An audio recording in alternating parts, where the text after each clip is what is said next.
A demigod or denizen of the heavenly planets is destined only to enjoy the reactions of his past good karma.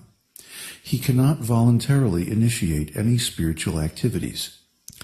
Animals are likewise bound by karmic reactions and are too steeped in gross ignorance to undertake any pious activities independently. The human birth alone is most conducive for spiritual life and service to the Supreme Lord. A spiritual master is essential for everyone. Yet the fact remains that this body is transient. If one does not carefully endeavor for self-realization, which is the greatest benediction, then he returns again to the endless cycle of birth and death. An intelligent person will therefore utilize this rare opportunity for self-realization. He will search out a spiritual master teacher who can lead him to the Supreme Lord, Krishna. Such a spiritual master is the only guide who can help the jiva cross the ocean of material nescience. Only the most foolish person will attempt to cross this ocean by their own intelligence. The achievement of any success in this world requires the help of a teacher. How then will one obtain perfection in the best of all subjects, spiritual science, without the aid of a teacher? Only a man who is self-realized and fully proficient in Krishna consciousness is fit to teach this science. A few of the characteristics of a bona fide spiritual master teacher are that he is peaceful, unperturbed, and a pure devotee of Krishna. The master teacher should be approached with humility. The student should satisfy him with service and receive from him formal initiation into the worship of Lord Krishna. This is his best chance to surmount the material entanglement. The jiva's inherent love for Krishna lies dormant in the heart and can easily be revived by a qualified spiritual master.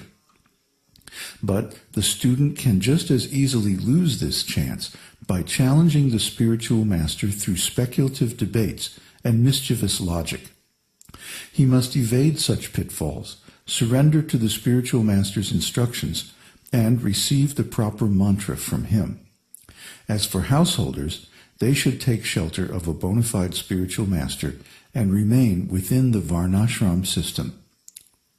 A good brahmana is fit to be a spiritual master for all the other varnas or social orders, as long as he is a devotee of Lord Krishna. But if a brahmana spiritual master is not available, then a spiritual master from another varna should be searched out. If there is a choice, the householder would be best advised to accept initiation from a spiritual master who is a qualified brahmana.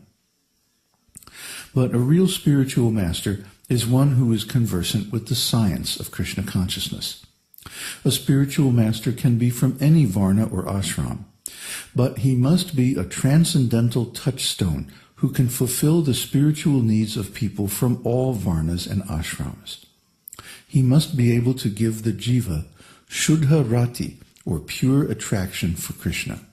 There are two kinds of spiritual masters: the initiating spiritual master, or diksha guru, and the instructing spiritual master, or shiksha guru.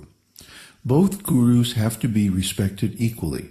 This is the key to success in Krishna consciousness. The diksha guru initiates his disciple into the chanting of the holy name and gives the diksha mantra, or Gayatri mantra. The shiksha guru imparts sambandha jnana, or the knowledge of the jiva's relationship with the Supreme Lord and his energies.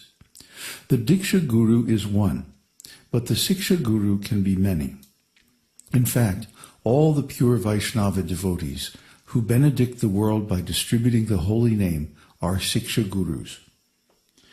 Never make the mistake of judging the guru to be an ordinary mortal. The spiritual master is the representative of Lord Krishna's potencies, sent by the Lord as the eternal master of the disciples. He must always be worshipped as an eternal associate of the Supreme Lord, empowered by the Lord's superior spiritual potencies. On the other hand, the spiritual master must never be considered to be the Supreme Lord himself, for this is Mayavadi philosophy and is not in line with the pure Vaishnava conclusions. The Vaishnava devotees are very wary of such misinterpretations because the Mayavadi whirlpool of word jugglery is so contaminating to the heart. The spiritual master must always be worshipped according to the scriptural conclusions, for when properly concluded, this worship results in pure Krishna consciousness. Before one can worship Krishna, he must first worship the spiritual master. While doing Guru Puja, one should offer the Guru a seat, foot wash, arghya or mouthwash, bath, cloth, ornaments, and so on. Then, with the spiritual master's permission, one may begin worship of Radha Krishna. The deity's prasadam is given to the spiritual master first, then to the demigods or forefathers. Just as the disciple is required to get the spiritual master's blessings before worshipping Radha Krishna, before chanting the holy name, the disciple should remember the spiritual master and his instructions by reciting the Guru Pranati prayer. One who disrespects the spiritual master commits a serious offense that will expel him from the path of bhakti. The spiritual master, Lord Krishna, and the Vaishnavas must be worshipped with equal attention. Undeviating faith in the spiritual master teacher will lead to pure chanting and the final goal of Krishna Prema, love of God. So we'll continue the description of the other offenses to the holy name in the next section. Right now, I want to emphasize that